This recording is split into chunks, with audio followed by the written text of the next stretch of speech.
Hi అండి. నేను మీకు ఇప్పుడు చూపించబోయే రెసిపీ గోంగూర పులిహోర. ఇది చాలా తొందరగా అయిపోతుంది. మనం పిల్లల లంచ్ బాక్స్కి ఈజీగా చేసి ఇవ్వచ్చు.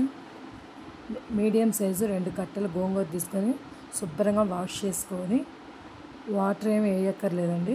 గోంగూరలో ఉన్న వాటర్తోనే మనకి గోంగూర మగ్గిపోతుంది.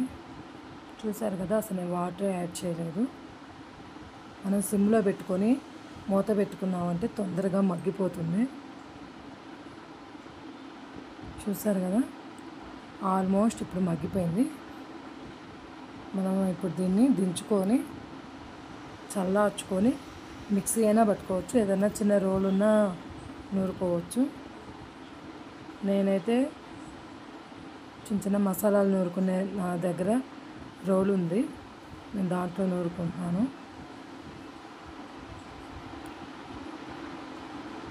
ఇలా అనుకో కొంచెం అక్కడక్కడ మనకి గోంగూర తగులుతా బాగుంటుంది. మిక్సీకి వేసామంటే పేస్ట్ అయిపోతుంది. చూడండి, ఇలా ఉండాలి, ఇలా ఉంటే బాగుంటుంది. ఇప్పుడు తాలింపు పెట్టుకుందాం. మనం ప్యాన్ పెట్టుకొని 4 టేబుల్ స్పూన్ల ఆయిల్ వేసుకోవాలి. పులిహోర కదా, కొంచెం ఆయిల్ ఎక్కువే పట్టుద్ది.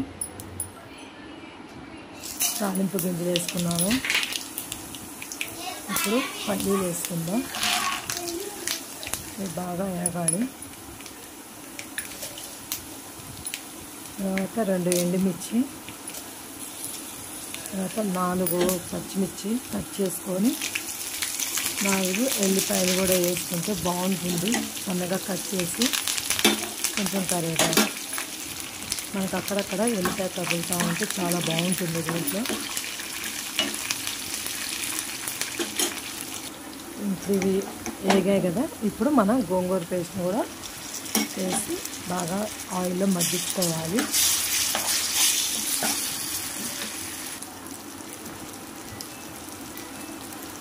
దీంట్లో సరిపడా సాల్ట్, రుచికి సరిపడా కారం, కొంచెం పసుపు మొత్తం ఒకసారి కలుపుకోవాలి. మనం ఆల్రెడీ పచ్చిమిర్చి ఎండుమిర్చి వేసాం కాబట్టి కారం చూసుకొని వేసుకోండి. చూడు, మగ్గిపోయింది కదండి. ఆయిల్ పైకి వచ్చింది కదా. నేను ముందుగానే రైస్ వండుకొని ఆరబెట్టుకున్నాను. ఇప్పుడు మనం దీన్ని రైస్లో కలిపేసుకుందాము. స్టవ్ ఆఫ్ చేసుకుందాం. చూసారు కదా, ఇది రైస్.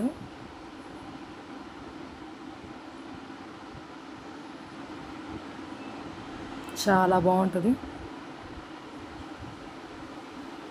హస్బెండ్స్కి పిల్లలకి లంచ్ బాక్స్లో ఇవ్వచ్చు, బాగుంటుంది. చాలా ఈజీగా అయిపోద్ది. టేస్ట్ కూడా చాలా బాగుంటుంది. చాలా బాగుంది చూడండి, కలరు, టేస్ట్ కూడా చాలా బాగుంది, పుల్ల పుల్లగా. మీరు కూడా ఒకసారి ట్రై చేయండి, చాలా టేస్టీగా ఉంటుంది. ఇందులో మీకు కావాలంటే జీడిపప్పు కూడా యాడ్ చేసుకోవచ్చు.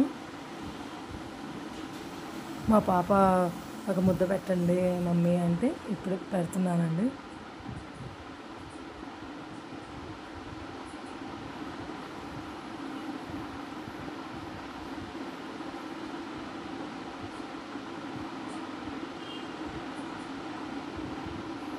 ఓకే, ట్రై చేయండి మీరు కూడా. బాయ్ అండి.